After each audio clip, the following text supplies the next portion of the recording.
Сәлем балалар, бүгін 51-ші сабақ. Бүгінгі сабақ сандар, фигуралар, тізбегі. Бірінші тапсырма: көшедегі үйлердің нөмірленуін түсіндір. Сол жақтағы үйлердің нөмірін өсу ретімен, оң жақтағы үйлердің нөмірін кему ретімен ата дейді. Енді мұқият қарайық. Нөмірленуі қалай нөмірленіп тұр? Оң жаққа қарайықшы. 2, 4, 6, 8, 10. Яғни бұл сандар, жұп сандар. Оң жағында жұп сандар болып нөмірленген.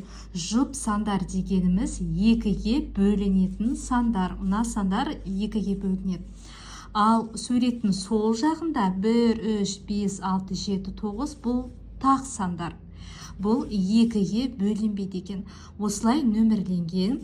Енді сол жақтағы үйлердің нөмірін өсу ретімен ата. Өсу ретімен атасақ 1, 3, 5, 7, 9. Келесі оң жақтағы үйлердің нөмірін кему ретімен ата. 10, 8, 6, 4, 2. Мінекей осылай нөмірленіп тұр. Енді айырмалардың мәндерін тап, қандай заңдылықты байқадың дейді. Бұл жерде мінекей енді ендеше есептеп қарайық. 9 азайту 1 тең 8, 9 азайту 2 тең 7, 9 азайту 3 тең 6, 9 азайту 4 тең 5, 9 азайту 5 тең 4. Келесі 90, 90 азайту 10 тең 80, 90 азайту 20 тең 70, 90 азайту 30, 60-ға тең, 90 азайту 40, 50-ге тең, 90 азайту 50, 40-ға тең. Мінекей. Келесі 9 азайту 6, 3-ге тең, 9 азайту 7, 2-ге тең, 9 азайту 8 бізде 1-ге тең, 9 азайту 9, 0-ға тең. Келесі 90 азайту 60, 30-ға тең. 90 азайту 70, 20-ға тең. 90 азайту 80, 10-ға тең. 90 азайту 90 тең 0-ға. Енді қандай заңдылықты байқадың дейді. Суретке қарайық. Бірінші бізде бірліктер тұр, содан кейін оңдықтар тұр. Содан кейін қайтадан бірліктер тұр, содан кейін қайтадан оңдықтар тұр. Яғни бұл жерде бірінші бірліктерді, содан кейін оңдықтарды қойған заңдылық бар. Және мынау азайтуды қарасаңыздар, тігінен қарасақ өсу ретімен тұр. Ал жауаптары керісінше кему ретімен орналасқан. Екінші жағында да солай. Жауаптар керісінше кему ретімен орналасқан. Яғни бұл жерде арнайы заңдылық бар. Жаңа айтып кеткенде бірінші бірліктер, содан кейін оңдықтарды орналасқан. Немесе жауаптарын азайтқыштары өсу ретімен, жауаптары кему ретімен орналасқан. Мына жерде дәл солай. Өсу ретімен, кему ретімен орналасқан. Яғни бұл жерде тізбек белгілі бір ретпен орналасқан сандар немесе заттар қатары. Міне тізбекпен көрсетіп тұр. Астына қарай өсу ретімен. Заңдылық белгілі бір ереже бойынша құрылған тізбек. Яғни мынаны алатын болсақ, бірінші бірлік, содан кейін ондық, бірлік, ондық. Бұл да осындай заңдылық екен. Келесі қала көшелер қандай заңдылық байқауға болады? Мына көшеде жолдың арғы бетінде көп қабатты үйлер, жолдың бергі бетінде жер үйлер салынған. Бірінші заңдылық. Одан кейінгі заңдылық: көп қабатты үй, 2 ағаш, көп қабатты үй, 2 ағаш, көп қабатты үй, 2 ағаш. Әрі қарай жалғасса көп қабатты үй, 2 ағаш. Осындай заңдылық бар. Ал бергі жағында шырша, жері, шырша, жері, шырша, жері, шырша, жері. Осындай заңдылықты байқауға болады.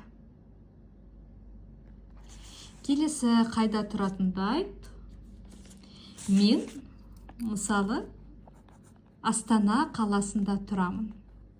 Бұл сөзде неше дыбыс бар? 1, 2, 3, 4, 5, 6. Бұл сөзде 6 дыбыс бар. Біздің қала үлкен, онда көшелер мен үйлер көп. Мен Абай көшесінде тұрамын, менің үйімнің нөмері 1. Сіздер осында қай қалада тұратындарыңыз жазыңыздар, ол қалада неше дыбыс бар екенін жазасыздар, және үйлеріңіздің мекенжайын, көшенің атын, нөмірін жазасыздар. Келесі, менің ауылым Амангелді. Бұл сөзде 1, 2, 3, 4, 5, 6, 7, 8, 9 дыбыс бар. Біздің ауыл шағын, онда бір көше ғана бар. Менің үйімнің нөмірі 8. Мен негізі ауылда, менің ауылым жоқ. Сондықтан бір ауылда жаза салдым. Неше дыбыс бар екен санадым. Сіздерде де сонда егер ауылда тұрмасаңыздар, ауылыңыз жоқ болса, бір білетін ауыл жазыңыздар, неше дыбыс бар екен санап жазасыздар, және кез келген үйдің нөмірін қоя салсаңыздар болады. Келесі, орналасу заңдылығын түсіндір, өз тізбегіңді ойластыр, сурет сал. Бұл жерде бірінші қарайықшы, не көріп тұрмыз? Бірінші 2 дөңгелек, көк түсті, одан кейін қызыл түсті дөңгелек, сары түсті дөңгелек, содан кейін жасыл түсті дөңгелек. Одан кейін қайтадан 2 түсті көк дөңгелек, қызыл түсті, сары түсті, жасыл түсті дөңгелек. Бұлардың заңдылығы мынау 4 түрлі түсті қолданған. Біріншісінде 2 рет салған, одан кейін біртіндеп салғанда тоқтайды, және қайтадан басынан бастаған. Мінекей. Егер мынаны әрі қарай жалғастыратын болсақ, мына жерден бастап қайтадан жалғастырамыз. Яғни 2 түрлі көк түстен 2 дөңгелек, сосын қызыл, сары, жасыл саламыз. Әрі қарай жалғастырсақ тағы да 2 түсті көк дөңгелек, қызыл, сары, жасыл. Мінекей осындай заңдылық арқылы салынған. Өзін тізбек ойластыратын болсақ, мен мысалы, мінекей 4 бұрыш, 3 бұрыш, дөңгелек. 4 бұрыш, 3 бұрыш, дөңгелек. 4 бұрыш, 3 бұрыш, дөңгелек. Яғни осылай сурет салсам болады. Енді балалар, сіздерге түсінікті қылып айтсам, жалпақ тілмен. Заңдылық деген кезде, яғни бір нәрсе басталып аяқталады ғой, содан кейін аяқталғаннан кейін қайтадан тура солай басынан басталып, тура солай аяқталу, осындай сурет көрсеңіздер, осы бұл белгілі бір заңдылық болады. Яғни қандай сурет салынды, мысалы мына жерде қараңыздар, 4 бір шаршыдан басталды да, мінекей қайтадан шаршы болып, дөңгелектен кейін қайтадан шаршы басталып тұр ғой. Мына жерде де дөңгелектен кейін қайта шаршы басталып тұр.